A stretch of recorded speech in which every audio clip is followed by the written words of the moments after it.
senyor Esteve. Bé, home, jo l'altre dia ho vaig dir a la comissió, dic, després de 2 anys i pico sense presentar ninguna moció, dic, això per què?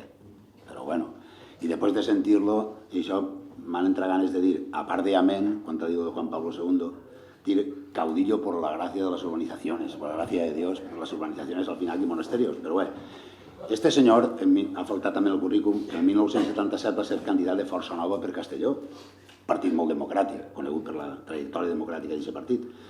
I mira per on, el 10 de setembre de 1983 va ser també notícia en un diari, perquè va estar detingut per uns incidents, per la policia, va estar detingut per quan estaven llevant l'estàtua de Franco.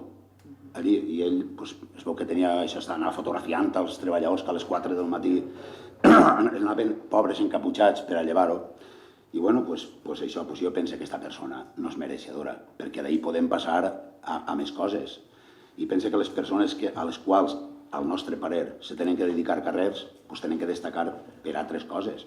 Que haurà fet coses bé, home, no li ho negue, però des de luego simplement per el que acaba de dir, per a mi no és, diguem, una persona digna de tindre el nom d'un poble. I no vull dir res més, però vostè ja m'ho va reconèixer que també, que això, tenien certs dubtes, però les persones tenim a vegades un ego i una vanitat, i no ho dic per vostè, sinó per el que em va dir. Que jo penso que hi ha que ser un poquet coherents. I aquest home no se mereix tindre un nom ni de carrer, ni de passeig, ni de res. Gràcies.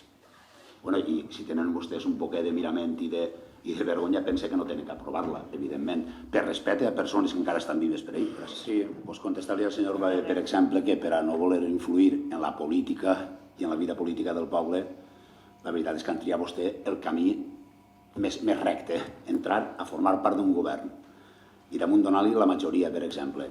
Estan perdent una oportunitat meravellosa, vostès, ja que estan en el govern, de presentar propostes per a integrar les urbanitzacions en el poble. Perquè el poble és l'important, el poble. Clar, vostès, clar. Per exemple, sí, bueno, si me vol treure de Catalunya Ràdio, doncs Catalunya Ràdio, per exemple. Nosaltres hem presentat en el que va de legislatura 41 mocions. 41, no vol dir que totes siguin el d'això, és dir, i moltes locals, a pesar del que diga la senyora Carceller. I de pregs i preguntes m'he parat, per exemple, a comptar-los i ne portem 170. No es tracta de quantitat, ni molt menys. Nosaltres estem fent una oposició constructiva, com vam dir des del principi.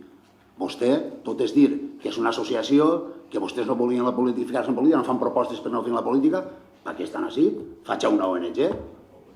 Faig una ONG, com que s'hi manté? El que no s'entera és vostè. I jo, de veritat, contra vostè personalment no tinc absolutament res. De veritat, me cau inclús bé. Però vostè té que saber on se posa. Si se posa en Pavalur és un partit polític. I ja està. Ja li dic que estan perdent una ocasió meravellosa per això. A este home, en un sopar homenatge en el seu club, i a la marxa, ja està. Però és que, clar, és que vindre així, en tota la parafernàlia d'això, home, per l'amor de Déu, un poc de serietat, senyor Babé, un poc de serietat. Gràcies. De res.